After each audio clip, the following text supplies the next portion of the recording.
Welcome to this video focusing on delegated legislation and in particular statutory instruments. In the video on orders in council, we considered the types of questions you might be asked. This is a typical question that you could be asked at the start, outline what is meant by statutory instruments and bylaws, and in this sort of question each part is worth roughly half, so approximately 5 marks each. However, in one year this question was asked, describe how statutory instruments, as a form of delegated legislation, are made and used, and this was worth 10 marks. I would recommend if you are asked a 10-mark question that you try and add 2 additional examples, which I go through at the end of the video. But you do have to be careful on timing, which is why it's so important to practice these questions under timed conditions yourself to see how much you can write in the time available. You have to move on after 10 minutes or you will not make full use of the time you've got. Now, as we've said before, you need to be completely clear about the difference between primary legislation, which are acts of Parliament, and shown at the top here, and delegated legislation, which are bylaws made by local councils and public companies, orders in council made by the Privy Council, and statutory instruments made by government ministers. These people along the bottom can't make law at all unless they've been allowed to by Parliament under a parent or enabling act.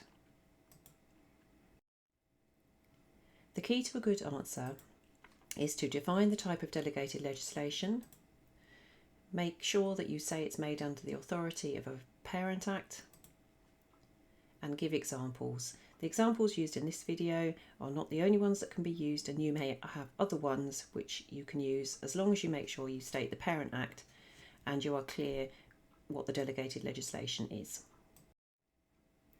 So this video is focusing on statutory instruments, and what you need to say in the exam about statutory instruments are that they are laws made by government ministers who have been delegated lawmaking power by Parliament under a parent or enabling act.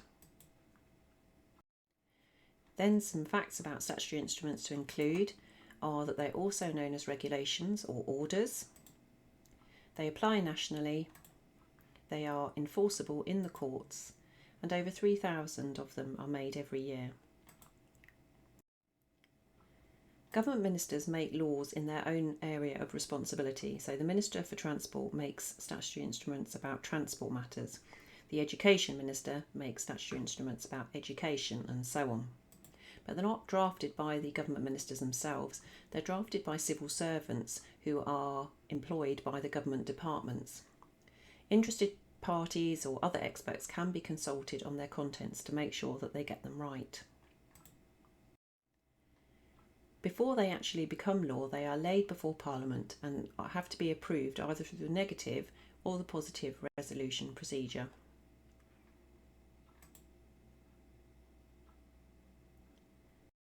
There are 4 main uses of statutory instruments.